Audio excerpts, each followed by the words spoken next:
Шинжлэх ухаан таны мэдхүйн од мөндөр суваг үзэгч сонсогчдоо сайн сайхны хүсэн мэдчилж байна. Дэлхийн дуу хоолой нэвтрүүлэг эхлэхэд бэлэн боллоо. Та бүхэн нэвтрүүлгээ NTV телевиз болон од мөндөр радио 83.3 107 гэсэн хост толгойноор хүлээн авсан сонсож байна.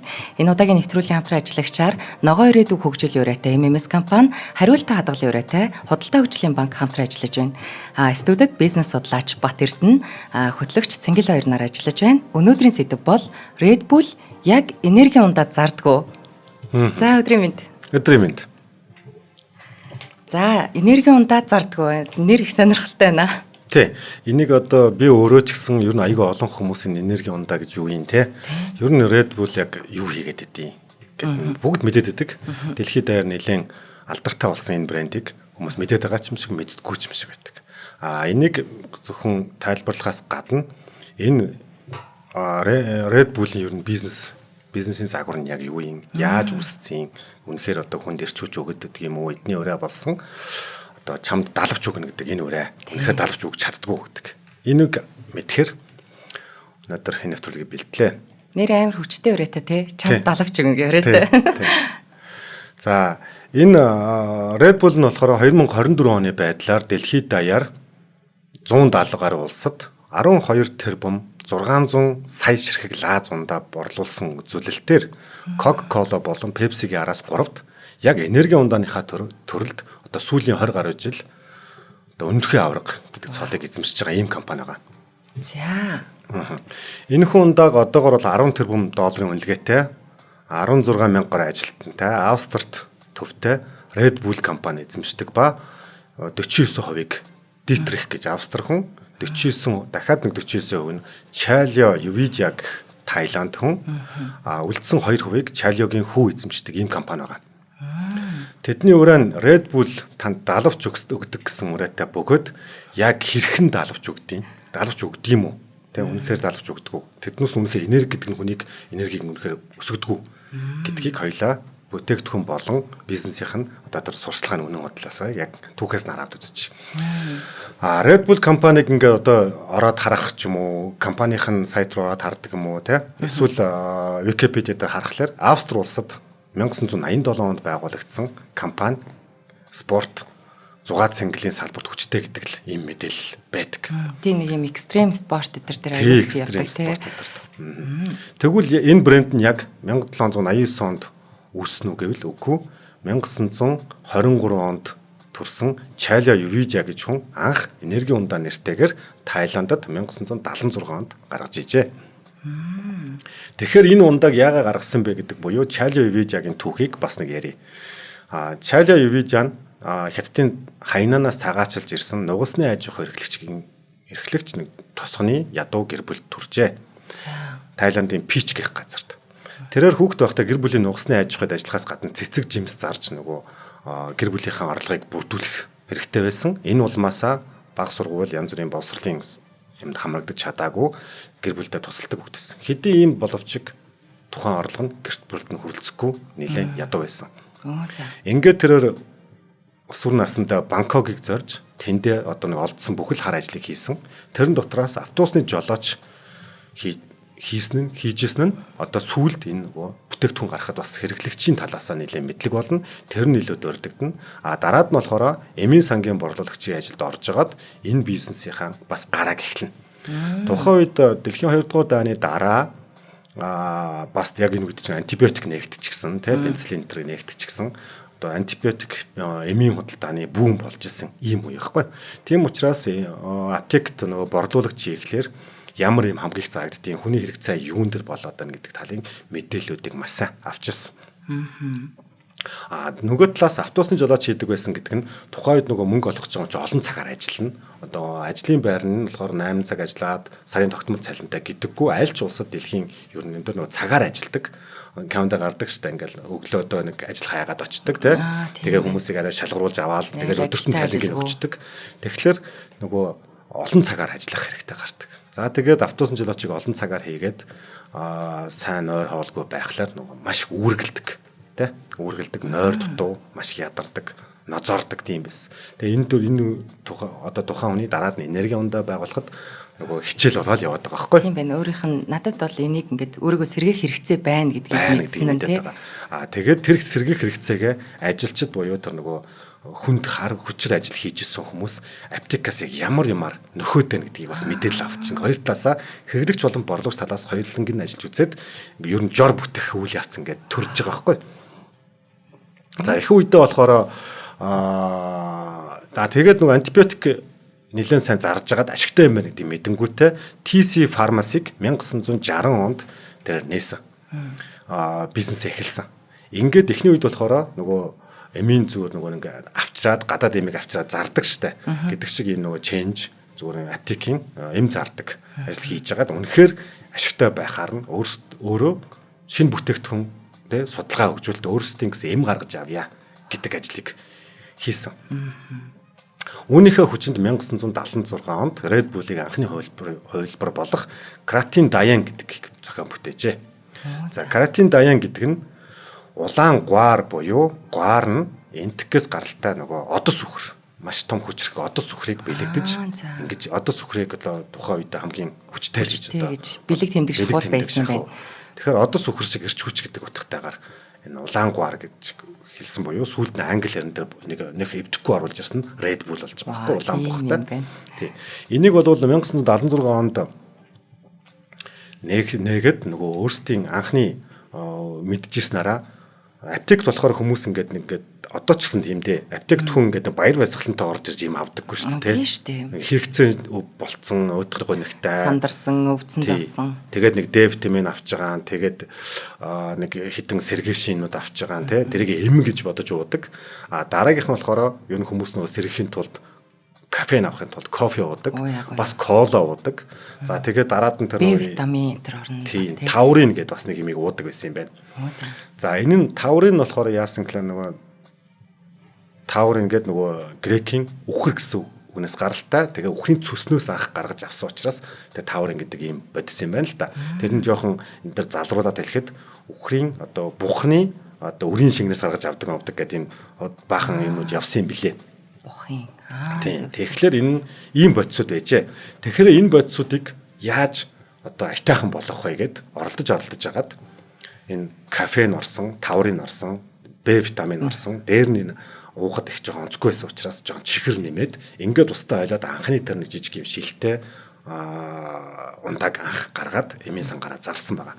За энэ үед нь нөгөө энийг хэрэгжилж исэн жолооч нар болон барилга дээр олон цагаар ажилладаг төвлөрөл ихтэй. Ялангуяа барилга дээр ч нөгөө маруул хамгаалт байхгүй жоо нойрмолох юм бол барилгаас унж мунах бэртэх те. Одоо мужаанууд бол гар хөлөө авах гэдэг ч юм уу ингээд. Жолооч бол одоо зам дээр ингээд удаа нэг замаар ширтээ явбал бас тий нойр. Яг иймэрхүү ажилчдын хэрэгцээнд зориулсан байгаа. За энэний дооз бол юу хийгсэн гэхэл 250 г тутамд 8 унц буюу одоо ингээд нөгөө лаазан дээр нь та харах юм бол байж байгаа.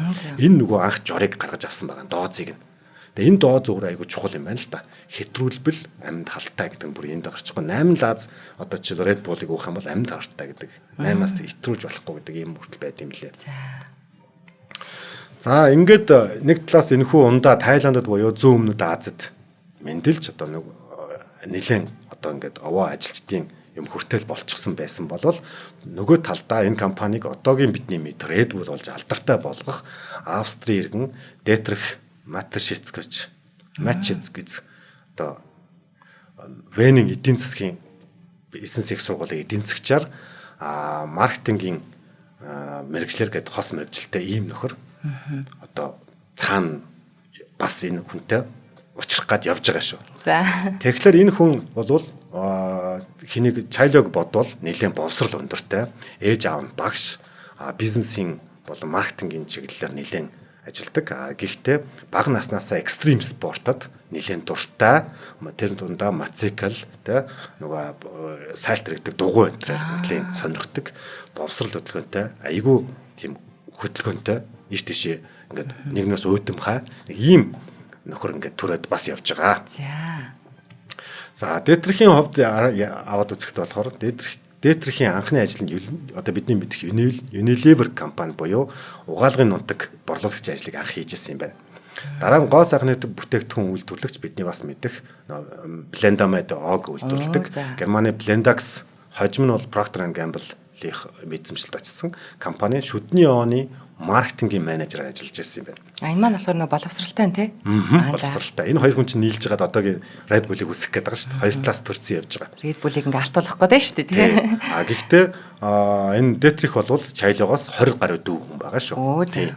Тэгээд энэ оны маркетинг ажиллахдаа маркетингийнхаа нэлээд мэрэгсэн байсан. Оны маркетингийн юм жишээ дээр хавчуулахад яг үнэндээ угаахад тэр хөөс ямар ч хамаагүй байт юм байна л да, хөөсөрдөг нь.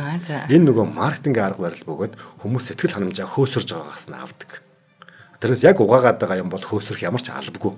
Гэхдээ угаагаад байгаа юм уу яагаад байгаа юм гэдгээ ингээ угаахад ингээ хөөсөрдөг шнэ тэ. Оны рекламыг харуул заавал ингээ хөөс ингэдэг тэ. Тэгээ угаалгын нутган дээр хөөс ингэдэг тэ. Энэ хоёрын хөөс нь дандаа рекламны мэдрэмжийн л зүйл болохоос биш. Яг хөөс угаахад ямар ч хамаагүй хэрэг арилгахад.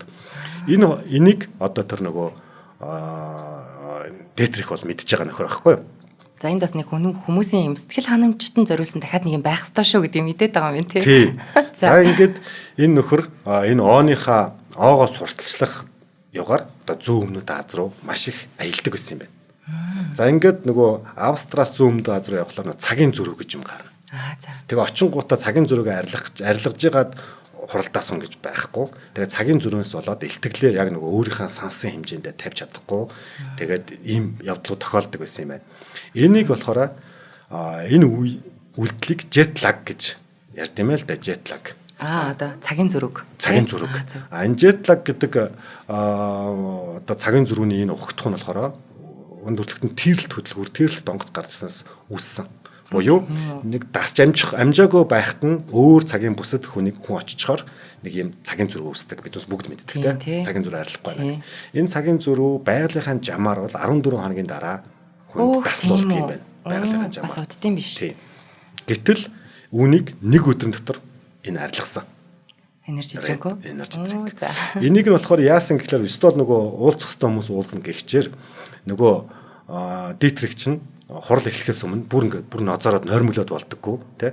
Тэгэхээр нь гараад аптек ороод нөгөө юм өөрийгөө сэргээчих юм хайж явжгаад нөгөө аптек руу орцсон юм байна. Кратин даянгийг олж ууж байгаа. Ингээд уугаад уусан даруйда хожим ярьдаг. Уусан даруйда би ердөөсөө өөрийнхөө бизнесийг олцсон гэдэг байгаа байхгүй. За ингээд олсон, үнэхээр сэргсэн, юмаач амжилттай тавьсан, илтгэлийн ажил амжилттай тавьсан. Тэгээд онгоцны буудлын дээр сэтгүүл сонин уншиж итэл сонингэн дээр хамгийн өндөр нөгөө бус одоо спортын үйл ажиллагааг дэмждэг компани нь Японы эмийн компани байна гэдэг ийм үзүүлэлтийг ямар ч харсан. За ингээд энэ үнэтэй ийм үн цэнтэй бараа аптект байгаад байгаа юм биш үү те? Энийг би сурталчилах хэрэгтэй юм биш үү гэдгээ одоо тэндээс олж харж байгаа. За. Ингээд 82 онд энэ үйл явдал болж байгаа. Тэгээд мань хүн ерөөсөө энэ компанийг зүйтлээд эхэлсэн. Нөгөө компаниас ажилласаа гарч байгаа. За тэгээд хөрөнгө оруулагч хайгаад Европоор нэлээд явсан боловч Европт тухайн үед нь энэ үүнийг сүлээж авахгүйсэн. За ингээд 1984 онд буцаад нөгөө татагдаад байгаа юм дараа бүр ажиллаа хаяад нөгөө Чали өдөр очиж байгаа. Ингээд Чали өдөр очиод энэ компанийг байгуулах саналаа тавьсан. Гэтэл одоо ер нь төсөөлөхөд нэрийн тэмэл юм болно. Одоо бид хэд нэг юм компани байгуулаад те бүх насаараа одоо ингээд нэг жор бариад явжсэн хүн дээр нэг гадны нөхөр урж за наа компани чинь би эзэмшээ ингээд хийгээг бол нэг айцтай шүү дээ те. Тийм учраас шинээр Red Bull гэдэг компаниг тухайн үед 1987 онд бий болгосон юм. Тийм учраас Red Bull компани түүх нь 1987 оноос эхлээ явчихж байгаа байхгүй. Тэгэд харин цаанаа тэр эндээс бас манай хөрөнгө оруулагч гадны хөрөнгө оруулалтын компаниуд дээр та ажиллаж байгаа хүмүүс бас нэгийг бодоод аваасаа гэж бодож байна. Тухайн үед Тайландын тэр Чайло гэж нөхөр энэ жорыг нээсэн нөхөр айгу зөв арга хэмжээ авсан гэж би жишээлбэл харж байна. Тэр нь юу вэ гэвэл өөрийнхөө жорыг хийдэг тэр TCP буюу TC Pharmacy гэж компани Евросо гадны хөрөнгө оруулалтаар оруулаагүй. Энэ компани харин гаргасан жорыг нөгөө Red Bull компанид заашгүй зарна. Зөвхөн жорыг зарна гэдэг гэрээгээ хийж аваад тэгээд тал талаасаа 500 мянган долларын хөрөнгө буюу 1 сая доллар оруулаад энэ Red Bull компаниг хоёулаа байгуулсан. Тэгэхдээ байгуулахдаа бас их гоё 50-50 эзэмшнэ гэдэг чинь маргааны их усрах байхгүй те. Хин 51 хин 49 юм. Бас нэг маргааны. Red Bull-ийн хувийг л ярьж байгаа шүү дээ бид нар те. Red Bull-ийн компани. Тэгэхээр ердөөсөө хоёулаа 49% өнөхөө олон харьцаагаа авахгүй бай. 2% болохоор энэ компани үндэс болсон одоо Чайлогийн хүүтэн одоо бэлгүүлэлт өгч яа. Тэгэхээр 3 хүний эзэмшил болсон. Тэгвэл одоо яг хоёулагийн нөгөө ихэнд асуусан асуултны хариулт гарч ирж байгаа юм тий.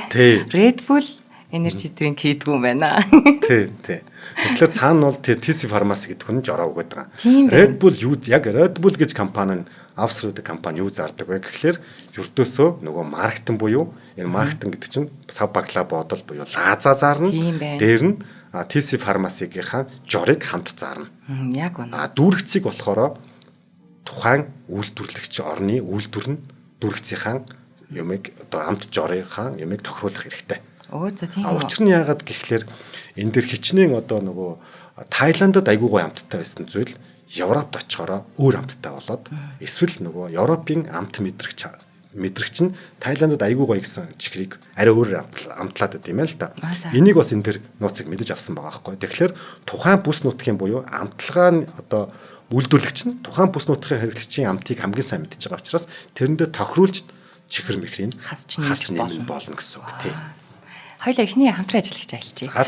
За өнөөдрийн манай Дэлхийн доо хоолой нэвтрүүлгийн хамтран ажиллагчаар хариултаа хадгалъя. Урайтай худалдаа хөгжлийн банк хамтран ажиллаж байна. За хариултаа хадгалъя. За өдөр бүр хоримтлуулъя гэсэн юм хөөрхөн үйлчилгээнүүдийг маш гоё үйлчилгээнүүдийг худалдаа хөгжлийн банк бидэнд санал болгоод байгаа. За энэ яг ерөнхийдөө ямар үйлчилгээ юм бэ гэвэл хариултаа хадгалыг бид нар болоо мэддэг болсон. Ер нь өдөр болгон худалдаа авалт хийхдээ одоо 1500 2000 3000 4000 гэдэг 5000 хүртэлх үнийн дүнгээс сонголт хийгээд хариултаа тохируулчих юм. Тэгэн готлаа өдөрт ингээд карта зурх болгонд гүйлгээ хийх болгонд одоо жишээлбэл би 4500 төгрөгөөр юм авлаа гэж бодъё. Тэгээд би хариултаа 5000-аар тохируулсан байлаа гэж бодоход миний данснаас 100000 төгрөг хэсэгтээд 4500 одоо миний хадгаламж руу орох байхгүй юу? Одоо ингээд үлдэгдэл одоо тэр 5500 гэдгийн тэр 100000 руу хүрэх тэр 500 та бутархааг л 5 руу тэнцүүлээл ингээл аваад ин гэсэн үг. За эсвэл 1000-аарч тохируулж болно. За энэ мэтэр гүйлгээ болгоноос мөнгө хасагдаж ингэж хоримтлагдсараа таны одоо тэр хариулт чинь танд өөрт чинь мэдэгдэхгүй байж байгаад бас нэг хоримтлал болно. Өөртөө нэг юм зуршил суулгахад хэрэгтэй юм болоо гэж бодсон. За өдөр бүр хоримтлал энэ бас их хөөрхөн. Ерөнхийдөө нэг юм юу гэдэг энэ зад бүр багаар бодъё л да 500 төгрөгөөр ч юм уу те. За 5000 төгрөгөөр ч юм уу тохирууллаа гэж бодоход таны одоо үлдэгдэл одоо 88500 88500 ч юм уу те байлаа гэхэд таны тэр одоо илүү гараад байгаа үлдэгдэл 500 төгрөг 88000 одоо юу гэдэг хэд байдгийг тэр үлдэгдлүүдээ ингээд задгаа нэгж байна. Тэрийг бас сонгоно л да 500 мянгаар сонгоно. Тэгэн гол ингээд багаар таныг унтчих ингээл хоримтлал руу ороод ийн гэсэн үг. Тэгээ нөгөө бид нар нөгөө цаг хугацаа ямар орд юм бэ л гэдэг шүү дээ. Яг тэрнтэй адилхан тэр хоримтлал чинь ингээл багаар нэмэгдээд тэгсэн мөртлөө бас хүүтэй. Амар хөөрхөн. Тэгээ энэ байдлаар ер нь нөгөө хоримтлалын ашиг тусыг ойлгуулад таны нөгөө саяны нэвтрүүлэг дээр ярьсан жишээтэй адилхан санагдаж байна. Нөгөө багаар тэр хүн ингээд хийж байгаа ажил болгоноос нөгөө бизнесийнхаа үр шимийг ингээ олоод яваадсан шүү дээ тий. Цуглуулад яг тэрнтэй адилхан бид нар энэ цуглуулсан хоримтлалаараа бас одоо бүр хэдхэн сарын дотор Америк руу аялсан ч хүн байна. Тэгэхээр хариулт биднэрт юу ч өгч болно. Тэгэхээр энэ хоримтлалыг сонгохыг хүсвэл одоо худалдаа хөгжлийн банкны бүх салбарууд дээр очиж бүртгүүлж болно. За одоо онлайнаар болоод нөгөө аппликейшнийг татаад бүртгүүлж болно. За худалдаа хөгжлийн банкны дурын салбарт хандаж хялбар хоримтлал үйлчилгээг нийлгэх боломжтой байгаа. 1819-77 дугаараар лавлаж болно. За эсвэл одоо хаач байсан салбар руу ороод бас лавлж болох юм аа. Тэгээ хариултаа хадгалын үрээтэй худалдаа хөгжлийн банкныхандаа баярлалаа. Энд дэр нэг зүйл нэмээ хэлэхэд нэрэн амьдрал дээр хүн одоо нэг ингээд задгаа мөнгөөр жишээ авъя те. Нэг маваад хариулт нэг хэдэн 20 ирлээ. Эсвэл нэг хэдэн 100-ууд ингээд нугалцсан 100-ууд ирлээ.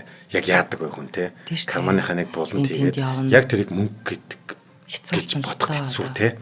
Тэгсэн дөрвөл тэрийг үнцэн болгоод хадгаламж хийгээд байвал яг амьдрал дээр хүн хизээч 100 төгрөг аваачаад юм 1000 төгрөг аваачаад өдөр болгон хадгаламжинд хийгээ явж байгаа гэдэг айгүй хэцүү байхгүй. Тийм шүү дээ. Хүүхдүүдэд уриалвал надад гой санагдсан.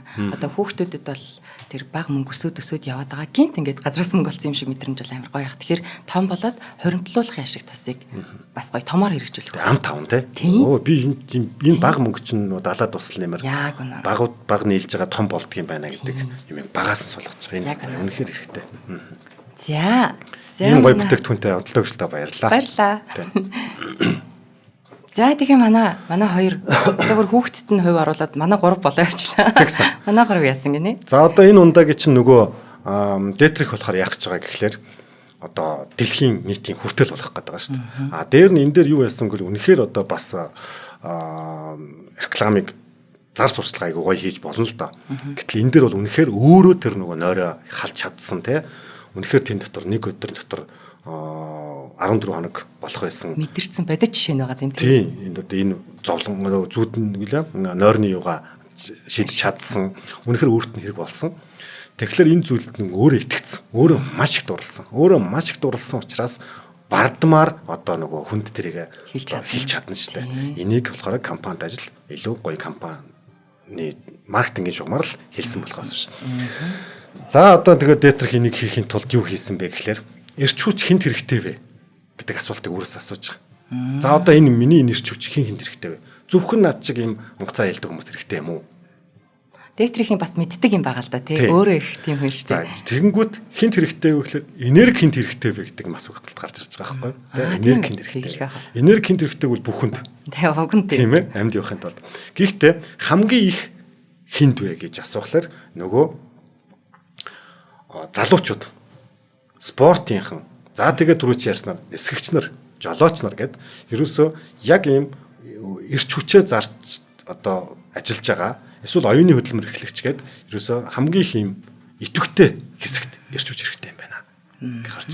Идэвхтэй хэсэг гингүүд цаана юу ямар том нөгөө асуултанд юу хариулж ирэхээр зүний ярьсан залуу бөгөөд илүү лидерүүд тий манлайлагч нар гарч ирж байгаа. За энэ манлайлагч нь хаа байна гэхээр ойлгомжтой спорт нөгөө сургууль дээр бол одоо нөгөө одоо бусдыг инфлюенсерүүд тий одоо саксны багийн тэргүүнч гэдэг юм уу тий энэ бүгдийг харж байгаа. Ингээд уйлдаад манай бараа кул байх хэрэгтэй юм байна. Тийм ээ. Хамгийн идэвхтэй хэсэг буюу хамгийн их одоо мөнгө төрг олж байгаа тий хамгийн их хүмүүс юутай мөнгөтэй юм байна. Тэгэхээр үнэтэй байх хэрэгтэй юм байна. Үн цэнэгүй байж болохгүй юм байна. Үнэтэй кул байх хэрэгтэй юм байна. За энэний утгаараа бидний мэдэх энэ мөнгөлөг цэнхэр өнгийн босоо лааз анх турж байгаа. Энэний савлгаан дээр бол анх нэг юм шилтэй гарч ирсэн шүү дээ. Одоо биднээс юм мэдхээр бакус шиг тий. Тийм үү. Гэхдээ арай нэг шар нэг юм. Дараа нь олсон чинь эн чинь яг креатин дайн гэдэг нэрээр бол Азад байж байгаа нэг юм шар арай пагдгар юм байгаа.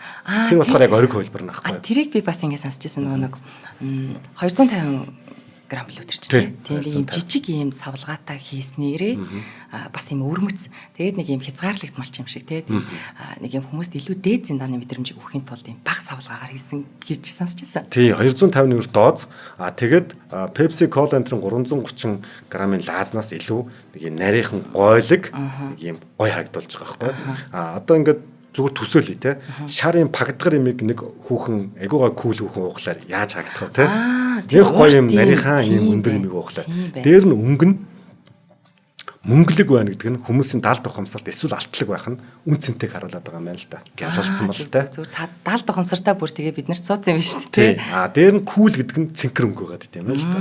Тэгэхээр цэнхэр энэ юуг хараад байгаа. Гэхдээ нөгөө хоёр бух мөргөлдөж байгааг болохоор амьдрал үргэлж юм тэмцэлтэй байдаг. Тэгээ бух гэдэг бол одоо нөгөө трейдерүүдийн гараад өсөлт гэдэг хэмждэг энэ гэсэн айгүй олон юмнууд энэ логонд орж байгаа.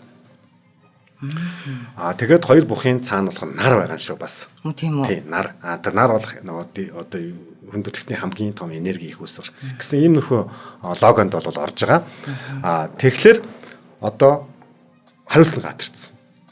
Дизайн өөрөө яг саяныхаараа ингээд бодож олоод байгаа биш. Аль нь гоё гэх хэлсэлүүтэйгээр аль нь кул харагдах вэ? Яаж үнэтэй байх вэ? гэдэг дээр авч байгаа.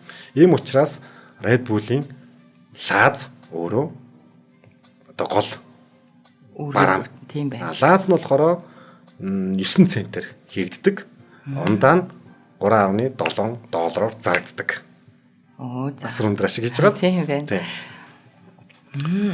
За тэгвэл одоо ингээд бизнесийнхаа үн цэнийг тодорхойлчлаа. Бид гэдэг хүмүүст ундаа зардаг биш юм байна. Ундаагаар дамжуулан эрч хүч тэр энергийг зардаг юм байна. Энерги зардаг юм байна гэдэг value proposition олжлоо. Одоо нэгэн тийм юм бол хэн авах нь тодорхой болсон учраас одоо юун дээр фокуслж ажиллах вэ? За энэ эрч хүчтэй хүмүүс хаа байна? Биднээс амьдралынхаа энэ аарсаар бүчид хэнийг харж өргөлгөр дүрэл авдаг вэ? Нөгөө тамирчид, нөгөө хөлбөмбөгийн баг, тэ? Эсвэл одоо нэг тийм экстремтэй. Тий. Вау гэдэг нэг юм адреналин ялгаруулдаг, зүрх цохилдог ийм спортууд руу ерөөсөө хүч хайсан. Эдний нийт зардлын одоо 3.1-ийг нь зөвхөн маркетингийн зардал эзэлдэг. Маркетинг зардал тусалгаа гэж байгаа. Баг чулуугаар их чулуу юм байл л да тий. За дээр нь болохоор эднүсэг түрүүний ярьсан хоримтлал буюу энэ сайн зүйлийг ер нь багаас нь суулгадаг гэдэг шиг, залуу өсвөр наснд суулгадаг гэдэг шиг хэрэгцээ нь хин хинт байгаа вэ? За нөгөө одоо энэ чинь асуулт асуугаад өөртөө хариулаа яваад байгаа шүү. Манайх энэ модельээр явж болно тий. Оюутнуудад бас байж. Оюутан. За учир нь хүн бүрл эрч хүчтэй залуу насаа дурсаж явдаг. Одоо зарим хөгжүүлэлт сонсдог шүү дээ. Залуудаа хийж чаддаг гэсэн зүйлээ одоо хийж чадхаа байжээ гэдэг. Гэхдээ тэр хүн юу байгаад нэг гэхээр залуу насныхны эрч хүчийг ингээд дурсамж ингээд харуулсал төрөөд нь шүү дээ. Залуу насны эрч хүчийг авчих юмсан гэж. Харуулсал байна гэдэг чинь тэгээд хорогдоод ийн гэсэн. Тэрийг хүсээд ийн гэсэн. Тэгэхээр тэр нь хин юм бэ гэсэн чинь одоо биднээс ч мэддэг. Оюутан байхдаа хамгийн л одоо юм хөдөлгөөнтэй байх үе шүү дээ тий. Тэгэхээр оюутан байхад хамгийн их одоо ингээд нөгөө Харвардын сургууль дээр хийсэн жишээ байдаг. Яг оюутан байхдаа юу хамгийн их санагддаг вэ гэсэн чинь хичээл хийгээ сууж байгаа нэг сандгүй маа тий. Муунд сайч гэсэн тэр нөгөө үдшилтэд оёвсон бодлол хамгийн их санагдчихдаг гэж тий. Тэгэхээр энэ үдшилэг шоу цэнгэн гэдэг нь тодорхой болчихсон. Тийм байна. Тийм шүү нэрээ. Ингээд үдшилэг шоу цэнгэн дээр юу хийх вэ гэвэл тэр Red Bull-ыг уулах хэрэгтэй юм байна. Тэ? Тамирчдад Red Bull уулах хэрэгтэй юм байна. Онгоцны эсгэгч нараар Red Bull уулах хэрэгтэй юм байна. Гэт энэ хариултаа гаргачаад нөгөө талаас нь шалгаж байгаа. Хүүхд болгон эрэгтэй хүүхд болгон баг бахта ямар мэрэгэл сонгох вэ? Онгоцны эсгэгч болно гэж. За тэгдэг шүү. Энэ яагаад гэвэл ягаад ч юм онгоцны эсгэгч хамгийн кул байхгүй тэ? Эсвэл амар тамирчин болохыг мөрөддөг тэ? Эсвэл оюутан багта тэр лидер яг дандаа амар ирч хүчтэй юмыг сонгод юм биш үү? Ер нь хөхтөд бодохдоо ч гэсэн. Тэгэхээр энэ болгон ийм тодорхой юм байхад ягаад тэднүүсийг нь биднээс тэр зүйлсүүдийг ивент итгэж болохгүй юм бэ гэдэг л. Бүр ивент итгэх байдлаар тий. Үнэхээр сайн яваа нэг нэ ивент итгэж. Тэр ивент итгэж гэхдээ манай энийг ууснаар энэ тамирчин алдраа яваа байгуулсан шүү гэж огт гардаггүй гэж байгаа. Тэр хүнийг харж явах явцдаа байнга Red Bull-ийн логог л харна. Гэдгийг амьдралын нэг хэлбэр болгож өгч байгаа. Тэгэхээр өөрийн мэдлгүүл тэр хүний ирч хүчийг тэрнтэй холбож бодох юм үүсгээд байна л тий. Тий. Дээр нь болохоор цаагаараа бол бас уужлаа байгаа хэл та. Энийг бол нөгөө допинг болох хэсгийг бол би сайн мэдэхгүй байна. Тамирчид одоо бид сонсч ирсэн байх. Манай Монгол тамирчид Европ руу тэмцээнд явхаараа цагийн зөрүү болдог. Цагийн зөрүүнээс боллоо тий. Гэтэл нутагтаа байгаа тамирчин арай илүү байлаа гэж ярьдаг штэ. Ер нь тэгдэг тий. Европууд ингээд Азад хуржээд нөгөө тэмцээнд орохлоор тэмцээнийхэн чанар арай мууддаг энэ төр гэдэг. Тэр болгоны чи яах юм гэхээр цагийн зөрүүний асуудал үүсэж байгаа учраас энийг харилцдаг гэдэг байна. За ингээ маркетингийнхаа зарцлахны концепцийг гаргаад авцсан. Юу хийх нь тодорхой, хэн рүү хандах нь тодорхой, тэ? Яаж хандах нь тодорхой, тэ? Тэднүүсийг ивент итгэе гэж. За ингээд спортын тэмцээнүүдийг ивент итгэж эхэлжээ. Хамгийн анхандаа болохоор тэр 70-д онд нөгөө Тайланд боксыг ивент итгэжсэн юм байна. Тэгээд хүмүүс үнэхээр хурж исэн. Энэ боксчд ингэж хүчтэй болоод байна гэдэг те. Уг нь бол яг жоохон маркетингийн жоохон юм байгаа бах. Мэдээ тэр тамирчид олон жил шургуу бэлтгэлснийхаа хүчинд сайн туссан тэгэлгүй яах вэ? Тэг креатин угаад тэгчээгүй л дээ. Гэхдээ энэ болгоныг нааж эхэлсэн.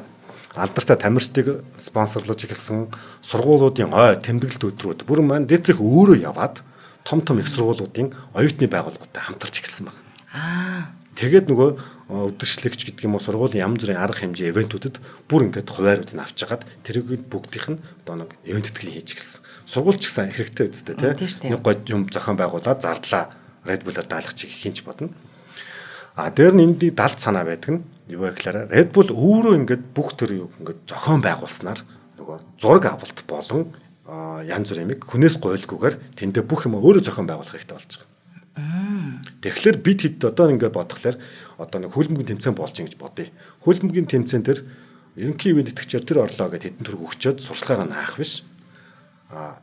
Join одоо хөлбөмбөгийн тэмцээнд мань хүн дагаар орж байгаа биш. Мань хүний зохион байгуулж байгаа олон үйл ажиллагаануудын нэг нь хөлбөмбөгийн тэмцээн шүү гэдэг нөгөө малгай нарийн өөр чиглэл нарийн.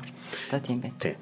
Тэгэхээр мань хүн өөрөө анханасаа зохион байгуулж байгаа тэрний үйл явдал нь хөлбөмбөг болохоор мань хүн зохион байгуулах бүх сценараа өөрөө бичдэг гэсэн байхгүй өөрөө бичиж байгаа. Маш бүтээлжээр хандд юм. Энэ нөгөө Coca-Cola, Pepsi эднэр чинь бас яг ижил төрлийн энерги ундаа үйлдвэрлэдэг мөртлөө одоо эднийх бол ерөөсөн маркетингд л ялгараад байгаа шүү дээ тий. Одоо энэ дараагийнхаар Coca-Cola-ос орж ирнэ. Ер нь төстэй ч юм байгаа арай бас нэг өөрчлөн байгаа тийм. За одоо ингээд та бүхний анзаарсан Red Bull хаас агуул байж идэг. Ялангуяа энерги шаардлагатай газар нэг сонгоцны буудлуудын vending машинд байж идэг тийм ээ. Ер нь ингээд нөгөө төмөр нөгөө вокзалуудад арь бас байж идэг. Тэднээс юу яаж ингэхлээр энэ аялалд явж байгаа хүмүүс цагаа зохион байгуулахын тулд уугад гарын дор байлгаж чаддаг болсон байх нэ. За бизнесийн ашиг орлогын загвар. Одоо түрүүчийнхээгаа дэлгэрүүл яриа. Энэ одоогийн мөнгөлөг болон цэнхэр өнгийн хослмол нь сүүлд гарсан. Энэ болохоор үнэхээр нөгөө кул бас үнэтэй гэсэн мэдрэмжийг төрүүлж энэ брэндээ одоо лааза зардаг болсон гэсэн үг. За. Одоо би ч л Red Bull болох юм. Red Bull компани бол лаазыг өөрийнхөө жортой чамд за энэ лаазанд энэ жороор энэ ундаагаа шахах шүү гэж л өгнө гэсэн үг. А чи өөрийнхөө монголчууд нэг иймэрхүү амтанд дуртай шүү те. За жишээл хоолоор бол нөгөө манай кимчи жишээлбэл 70 амт орохлоор монголчууд нэг авдаггүй. Сифуд амт орох. Сифудын жорыг хасаад кимчи хийдэг штэ. Яг тэр шиг өөрийнхөө нутгийн амтанд тохируулж хийн. Үйлдвэрлэн. Жорны шүү. Юм байна те. За яагаад энэ нөгөө нэг анх бол нэг креатин даян буюу одоо улаан одос үхрийн нэрийн утга Red Bull болсон бэ гэхлээр огч нь бүтээгээгүй анханасаа байсан тэр нөгөө чайлогийн бүтээсэн яг жор одоо хүртэл хэвэндээ явж байгаа. Тэрэнд нь нөгөө нэг юу кофеин, D витамин, B бас орж байгаа. B витамин тий. Тэгээд нөгөө юу орж байгаа. Таурин орж байгаа тий. Хоёлаа дараагийн хамтран ажиллаж. За бидний одоо дэлхийн дуулаа нэвтрүүлгийн дараагийн хамтран ажиллагчаар ногоон ирээдүг хөгжүүлээ MMS компани орж ирж байна. За MMS компани онц нэвтрүүлгүүдтэй маань үргэлж хамтран ажилладаг. За ямар учиртай компани юм бэ гэхээр за 2022 оноос нарны цахилгаан үүсгүүрийн дэлхийн номер 1 Jinko Solar брендийн Монгол улс дахь албан ёсны дистрибьютороор ажиллаж эхэлсэн. За тэгээ хэрэглэгчдийнхээ олон талт хэрэгцээнд нийцүүлэн нарны эрчим хүчний иж бүрэн шийдлүүдийг санал болгож байгаамаа. За тийм ч болохоор одоо манай MMS компани өөрөө бол ногоон ирээдүг хөгжүүлээ. Jinko Solar нь одоо хэрэглэгчдэд хамгийн өндөр ашигт ажиллагаа бүхий тэр нэг зэрэглэлийн нарны автанг эрчим хүч хувиргах хуримтлуулах системийн төгс шийдлийн хамт нэг дор санал болгож байгаа анхны үйлдвэр бөгөөд 2022 оны эхний хагаст Сантера болон Сангега нэртэй нарны эрчим хүчний систем бүхий цогц шийдлүүдийг зах зээлд нэвтрүүлсэн. За тэгэхээр одоо MMS компани оруулж ирж байгаа бүтээгдэхүүнийг одоо хэрэглэе. Одоо амьдралтынхаа нэг хэсэг болгоод одоо ашиг тусыг хүртье гэж үзэх юм бол Facebook хуудас нь бол MMS Green Building гэдээ байгаа. 77.1.19 дугаараар бас холбогдож болно.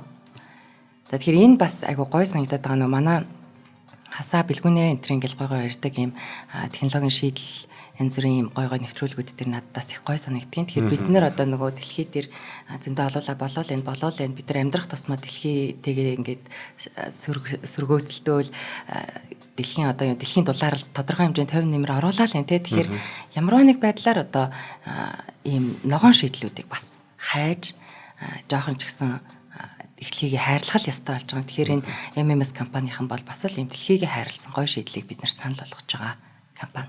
Баярлалаа. MMS компанийнхаа бизнесээр бас нэгэн бизнесийн нэвтрүүлэг учраас ярихад хов хүн дээр яаж буух вэ гэхээр ногоон энэ эко шийдэл нь анхны хөрөнгө оолт өндөр идэг. Ялтчгүй өндөр идэг. Гэхдээ ногоон гэдэг утгаараа яа шууд. Ер нь бол нэг технологийн хувьд.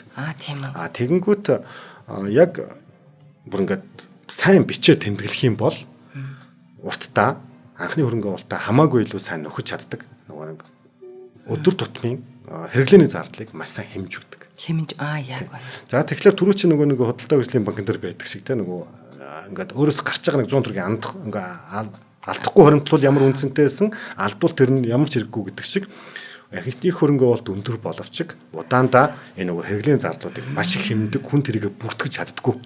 Тийм шүү дээ. Бүртгэхэд үзэх юм бол ашигтай гардаг шүү гэдэг. Ийм юм байна шүү дээ одоо. Бидний ойлгохоор бол гэж худалдаж авах жоох үнэтэй байдаг шүү л гэдэг юм шүү дээ тий. Тийм бэ. Тэгээд цаашдаа таны тэр хэмнсэн мөнгө чи өөрөө одоо маш их зүйлийг хэмж байгаа дээрээс нь дэлхийдээ одоо ингээд арай эерэг нөлөөлөл үзүүлж байгаа шүү л гэдэг давуу талтай юм байна шүү дээ тий. Би шүү хөрөнгө оруулалтын гутал чи юу илээгээ шууд бодчихсон шүү дээ. Капитал авалтан дээр. За. За цааш явах уу? За одоо ер нь бол бид бүтээгдэхүүнээ ер нь ямар компани яага үсцэн юу зардгийн тэр нь одоо муу сайн гэдгийг бол ярьлаа. Дээр нь бол яг үүндээ гэхдээ энэ бүтээгдэхүүний яг биеинд нөлөөлөлт үзүүлж байгаа нөлөө таврын гэрц бодис яг яадгийг болохоор манай Бат Эрдэнэ эмчийн нэвтрүүлгээс илүү сонсвол зөв байх мэрэгжлийн үндээс энд зөвхөн бизнесийн моделийг ярьж байгаа та. Тийм байна. Одоо бид нэр ингээ би одоо жишээлбэл энержи дринк хэрэглэдэггүй төрлийн хүн байна л да. Тэгэхээр бидний мэдээлэл бол ийм байдаг. Одоо юу гэдэг нь энержи дринк бол муу те сахар ихтэй учраас мэдээж сахарын орц байгаа ч нэг жоохон чихэрлэг байжтэй кофеин ч өөрөө те тэгэл допамин ялгаруулаад одоо даралт жоохон цусны даралт нэмэгдээд ч юм уу ийм байдлаар мэдээж эрүүл мэндэд нөлөөлнө. Тэр би болохоор ингэж бодох байхгүй ямар ч юм одоо бид нар ингээл ус ол ингээл амьдралыг тэтгэгч гэлэн те усыг маш их хэмжээгээр уух юм бол амар хортой муу үр дагавартай шүү дээ тий.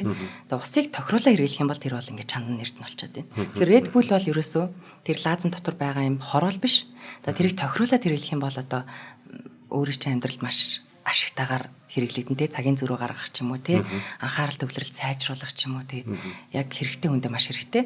За мэдээж хэтрүүлээд хэрэглэх юм бол юу ч байсан хор тий. Энийг хэтрүүлээ хэрэглэнэ гэдэг нь түрүүн дурдсан тий. 8 лаазаас илүү явах л хэтрүүлнэ гэж байгаа. 8 лаз одоо ундаа уун гэдэг чинь айгүй угаасаа усч уусан хэцүү үстэй те 8 лазыг. Тэгэхээр яг өндөө түрүүн ярьж энэ нөгөө чихэр ихтэй гэж те. Коланы сахартай ижлэхэн 32 оз буюу унц гэдэг дооз гэдэг байгаа те. 32 колоных 35 байдаг гэж байгаа байхгүй. Тэгэхээр нөгөө сахараараа илүү ерөөсөө биш юм байна. Тийм бай, тийм ингээл буруугаад. Дээр нь болохоор тэр нэг таврын гэ бодсон дээр нь Герман улс нэг юу тавьж ирсэн юм 20 тавиад. Одоо эн чинь нөгөө нэг Неско авиа компаниудыг бас ингээд банк хангаж байгаа шүү дээ. Тэгээд таад нөгөө ингээд онгоцонд явж байхад ингээд юу уух уу гэдэг дээр вино тэгснэ нэг ундаа тэгснэ хэлж дээ. Тэр юг харуулад нэглэр ингэж яваад тэрнийгээ бүр ингээд бандж исэн юм байна. Евро авахгүй шүү гэд тэ. За ингээд авахд нэг 7 жилүүдэд баандаад сүүлд нь үнэхээр одоо хүний юмд одоо учиргүй тийм хор нөлөө байхгүй байна гэдгээр тэр шүүхээс хоригоо цуцалж исэн юм байлаа шүү. Тэгэхээр бол эрүүл мэнд сайн мөг түрүүн хэлснээр эмчээс авах хэрэгтэй. Нөгөө талаас байх юм бол ямар ч зүйлийг хэрэгэлсэн их хэрэглэл хор шүү. Одоо алтан донджилгээд байгаа шүү дээ. Тий. За эндээс нэг рекламных нь мэдээж одоо нэг Формула 1-ийг маш их юм итгэдэг. Дээр нэг хөлбөмбөгийн 2 3 компанитай үгүй компани гэнэ багтай. За энэ баг нь болохоор дундаа ингээд нэг хүмүүсийн карьерийг хүртэл энэ ганцхан ундаага зарах гэдэг юм биш. Хүүхдийг залуу хүүхдийг аваад сайн компанид амжилттай компанид оруулахын тулд эхлээд нэг компаниар нэг багаар оруулаад тэгээ сайн байжгаад карьерийн төгсгөл дараагийнхын компанид гэсэн багт гэсээр хагаад 4 компанийг дамжуулаад тухайн хүний карьерийг зүгээр явуулаа байвал гэхгүйгээр хавдаг ийм бас хүнээ ботсон үйл ажиллагаа явуулд юм байна. Тэгээд одоогор бол энэ компани юу хийж байгаа гэхээр зөвхөн цаашдаа ингээд зөвхөн ийм жор зарах юм уу гэхээр хөгжлийнхаа явцад Формула 1 машины үйлдвэрлэл түүний моторын хөгжил гэдэг юм руу нэлээд орцсон байгаа юм билээ шүү. Тий. За одоо Red Bull-ийн хамгийн том сурталчилгаа юу байсан бэ гэхээр одоо асуухлаар далавч. Тий. Ер нь бол тийм нисгтэй холбоотой. Тэр нь юу вэ гэхээр 2012 онд Дэлхийн агаар мандлын гадаргуугаас хүн сүхрээр доошо буусан шүү дээ. Скафандртай. Санж гэнэ үү? Санж гэнэ. Тий. Энэ тэр яагаад холбогдно гэж. Энийг Red Bull компани хийсэн байхгүй юу? Тий.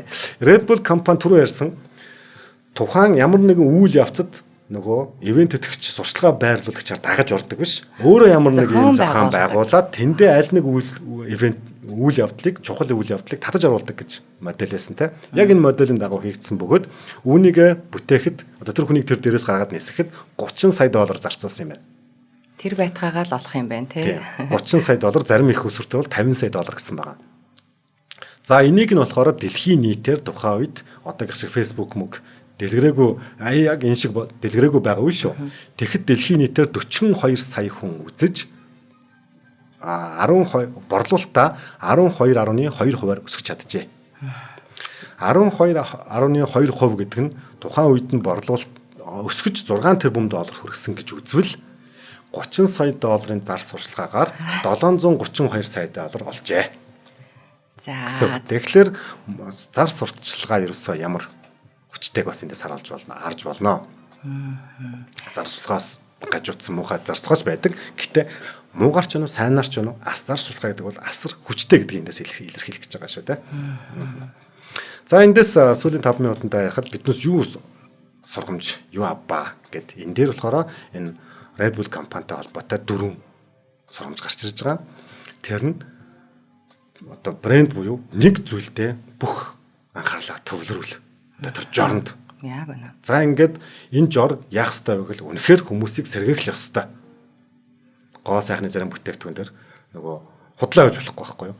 Үнэхээр одоо цайруулдаг бол цайруулад, гоё толиулгадаг бол толиулгадаг л байх ёстой болохоос биш те. Тэгээ үнэн байх ёстой шүү дээ. Үнэн л байх ёстой тий. Тэгэхээр энэ юмаа бүтээ. Тэр чинь өөрөө чиний брэнд болно гэдэг нэгдүгээр хичээл. Хоёрдугаарт нь хэрэглэгчдийнхээ нийтлэг асуудлыг олж мэдэхэд цагаа зарцуул. Нийтлэг асуудал нь юу вэ гэвэл эднийх дээр хүн нэг юм эрч хүчийг авмаар шүү дээ. Авмаар. Тэгээд бүгдийг нь сонс. Гэхдээ бүгднгийг нь бас сонссон бүх зүйлийг хийх биш. Нөгөө эхний жор дээр л энэ хэрэглэгч нарынхаа хүслийг анхаарна тий. Тэгээд гол асуудлаа шийдгэсэн. Хоёр дахь сургамж. Гурав дахь нь энэ айгүй хэцүү. Одоо нөгөө ингээд одоо энэ асуудлын компани өөрийнх нь асуудал болж байгаа шүү. Зар сурталчилгааг үргэлж өмнөхөөсөө давгуулан гүйцэтгэж бай. Гэхдээ гоё дүрэн биш үү? Тийм. Гэхдээ энэ айгүй хэцүү байхгүй. Хизээч нөгөө ингээд байнга давуулахын төлөө явна гэдэг чинь өөрөө бүр амар туйлдмар те. Тэгэхээр зарцлагааг өмнөх зарцлагаанаас үргэлж давуулан гүйцэтгэж бай гэж байна. Тэгээ энэ компани хамгийн алдарт үг болох хүмүүс бараа биш мэдрэмж худалдаж авдаг юм аа. Яг одоо ингээ өөрөөрөө бодсон чи тийм байна. Тийм. Мэдрэмжээ худалдаж авдаг. Тухайн үеийн барааг биш, тухайн үеийн барааг авснараа хэрэгжилжсэн үйл явц зүйлд нь дурсагдж үлддэг юм аа л да. Одоо та бүхэн ч нэвтрүүлгээрээ бодоод үзээрэй. Хамгийн хайртай зүйл чинь юу вэ гэвэл яг тэр утсан оёон байсан уу, те? Гой зах нь байсан уу, ханцуун байсан уу гэхээс илүүтэйгээр тэрийг өмсөө явахад чамд бусдад яаж харагдах байсан тэр фильм, мэдрэмж нь ямар байсан бэ? Гутал өмсгөд хөлдөө эвтэйхэн байсан бодогдгоо, өсгий бодогдгоо гэдэг ч юм уу те. Тэгэхээр мэдрэмж эвтэйхэн байсан бодогдно. Мэдрэмж тийм. Мэдрэмж гэдэг нь л илүү дурсамж болж үлддэг байх нэ. Тиймнээс нэгэнт хүн дурсамж үлдэх гэж байгаа бол тэр мэдрэмжийг зар бараа биш, мэдрэмжийг хүн худалдаж авт юм шүү гэдэг энэ үгээр хэлэх гэсэн санаагаа хэллээ. За баярлалаа. За баярлалаа. Би яг ийм нэг дэлхийн дуу хоолойн нэвтрүүлэгт анхудаа орж байгаа. Надад ийм айгүй сонирхолтой гой санагдлаа. Юу гэхээр ямар нэг бизнес одоо бид нар эдэлж хэрэгж байгаа хүн болгонд нэг юм сайжрах юмсан, нэг бизнес эхэлчих юмсан гэсэн бодолтой хүмүүс зөндөө байгаа шүү дээ. Тэгэхэд тэр хүмүүст надад яг ингээд яг зөвхөн энэ Red Bull-ийн тухай ярьж байхад л бодогдож байгаа юм. Итгэл амар чухал юм байна. Одоо тэр хүн үнэхээр нойроо ингээд алдагдцсан явж байгаад тэрийг ингээд яасан штэ тэгээ өөрт нь нөлөөлсөн тэр итгэл энэ хүнд агиох зориг өгöd байгаа байхгүй. Тийм. Тэгэхээр нэгдүгээрт одоо яг л энэ сүүлийн дүгнэлт шиг зориг нь хэрэгтэй байна, итгэл нь хэрэгтэй байна. Тэр итгэлэл одоо тэр 30 сая долларыг сурчлагаанд ашиглаад 732 сая төгрөг олоход хүргэлээ гэж би бодлоо. Маш гоё зоригтой байх хэрэгтэй юм байна. Тэгээд нэг алдсан ч гэсэн буцаа босгох тийм юмтай байх хэрэгтэй юм байна. Яг энэ дээр бас амжаад хэлчихье. 2 мод болсон байна. Яг энийг сая нэг хүн хэлсэн байдаг нэрийн дурдаад яах вэ?